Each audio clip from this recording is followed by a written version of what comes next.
हरे कृष्ण। जय श्री हरि। प्रिय भक्तों, आप सभी का स्वागत है हमारे चैनल कृष्ण कृष्णा पर, जहां हम सुनते हैं भगवान की अद्भुत और पवित्र कथाएं। आज हम कार्तिक मास के दूसरे अध्याय में प्रवेश कर रहे हैं। पहले अध्याय में हमने सुना था कि कैसे ये मास समय भगवान विष्णु का अत्यंत प्रिय है, कैसे इस मास में एक दीपक भी यदि श्रद्धा से जलाया जाए तो वह अनंत जन्मों के पापों का नाश कर देता है। अब दूसरे अध्याय में हम सुनेंगे कैसे एक साधारण ब्राह्मण स्त्री ने कार्तिक मास में तुलसी और दीपदान का व्रत किया और कैसे उसी व्रत के प्रभाव से उसे दुर्लभ विष्णु लोक की प्राप्ति हुई। साथ ही जानेंगे कि इस मास में कौन कौन से नियम और सेवाएं करनी चाहिए और क्यों भगवान कहते हैं कार्तिक मेरा हृदय है। आइए भक्तों, भक्ति भाव से कथा आरंभ करें। बोले श्री हरि विष्णु भगवान की जय। श्री विष्णु भगवान की जय। मुख्य कथा के अनुसार एक समय की बात है। सतयुग में नंदन वन नामक एक अद्भुत उपवन था। वहां अनेक देवता, ऋषि, मुनि और अप्सराएं निवास करती थी। चारों ओर केवल भक्ति, प्रेम और सौंदर्य का वातावरण था। वहीं पास में एक सुंदर नगर था जिसका नाम था कनकपुरी। उसमें एक ब्राह्मण रहता था जिसका नाम था सुमेधा, और वह अत्यंत ज्ञानी, वेदों का पाठक और परम भक्त था। उसकी पत्नी का नाम था पद्मा, जो पतिव्रता और सदा सेवा भाव में रत रहती थी। सुमेधा और पद्मा का जीवन कैसा था?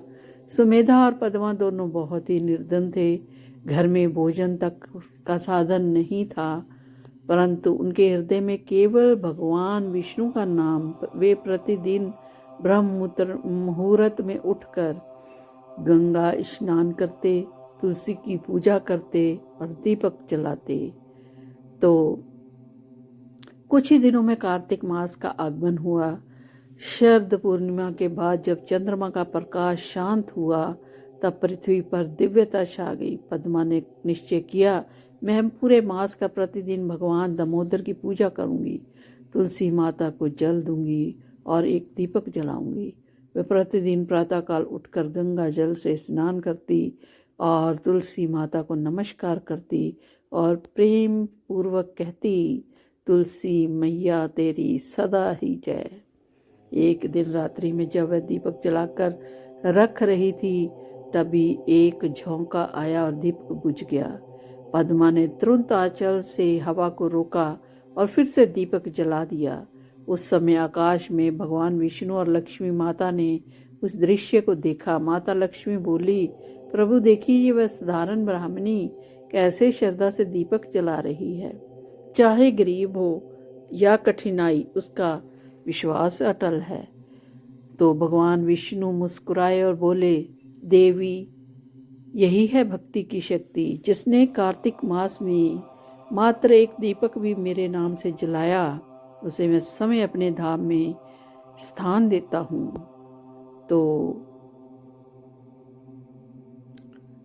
मृत्यु और पुनर्जन्म के कुछ वर्ष बीते। एक दिन पद्मा ने भगवान का ध्यान करते हुए शरीर त्याग दिया। तुरंत ही स्वर्ग में दिव्य विमान उतरा। उसमें 4 विष्णु दूत आए। उन्होंने कहा, है पुण्य आत्मा पद्मा, कार्तिक मास में किए गए दीप दान और तुलसी पूजा के फल स्वरूप तुम्हें विष्णु लोक की प्राप्ति होगी। पद्मा ने हर्षित होकर पति सुमेधा से कहा, स्वामी मुझे क्षमा करें, मैं पहले जा रही हूँ, परंतु आपका भी उद्धार निश्चित ही होगा। ऐसा कहकर वह दिव्य देह धारण कर वैकुंठ चली गई। सुमेधा ने भी भक्ति में जीवन व्यतीत किया। अंततः विष्णु लोक पहुंच गए।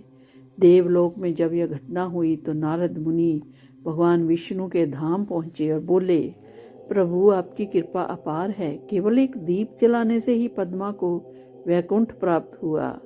तो भगवान विष्णु बोले, नारद, कार्तिक मास वह काल है जब मेरी करुणा सागर के समान बहती है। इस मास में एक दीपक, एक तुलसी पत्ता अथवा मेरे नाम का एक उच्चारण भी जन्मों जन्मों के पाप को हर लेता है। तो मैं पृथ्वी पर, नारद जी ने कहा, अब मैं पृथ्वी पर जाऊंगा और सबको कार्तिक मास का महत्व सुनाऊंगा। और तभी से यह कथा लोक में प्रसिद्ध हो गई। जिसने कार्तिक मास में दीपदान किया वह कभी अंधकार में जीवन नहीं जीता।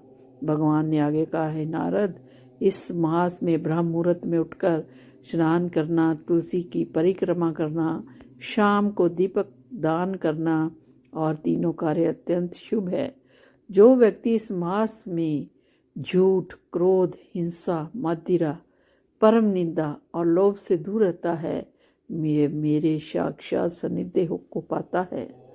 तो तुलसी मेरी अर्धांगिनी है।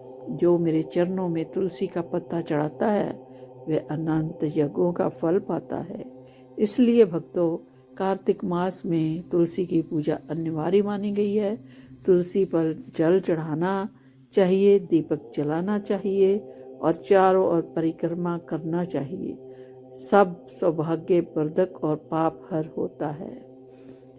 तो कार्तिक मास के में दीपदान के कुछ नियम हैं विशेष, जैसे संध्या समय तुलसी के पास दीपक जलाना चाहिए। यदि दीपक मिट्टी का हो तो उत्तम है। उसमें तिल का तेल भी डालना चाहिए। दीपक जलाते समय कहना चाहिए, ओम नमो विष्णाय नमः। दीपक को कभी फूंक मार कर ना बुझाएं। भगवान की ज्योति को समय शांत होने दें। तो एक और कथा के अनुसार एक बार एक चोर रात में किसी मंदिर में घुसा। वहां दीपक जलते देख चकित हो गया। वे चोरी करने आया था, लेकिन दीपक बुझ न जाए इसलिए उसने हवा रोक ली। अचानक मंदिर के द्वार पर सैनिक आ गए। चोर डर के मारे भाग गया और रास्ते में मारा गया। परंतु जब यमदूत आए तो विष्णु दूतों ने कहा, इसने कार्तिक मास में दीपक की रक्षा की, इसलिए यह हमारा भक्त है। इस प्रकार वह चोर भी वैकुंठ को चला गया। तो भक्तों, भगवान विष्णु कहते हैं, मैंने सभी मासों में कार्तिक को अपना प्रिय बनाया। जैसे गंगा सभी नदियों में श्रेष्ठ है, वैसे ही कार्तिक सभी मासों में महान है। जो व्यक्ति इस मास में केवल एक बार हरे कृष्ण नाम लेता है वह भी मेरे धाम का अधिकारी बनता है।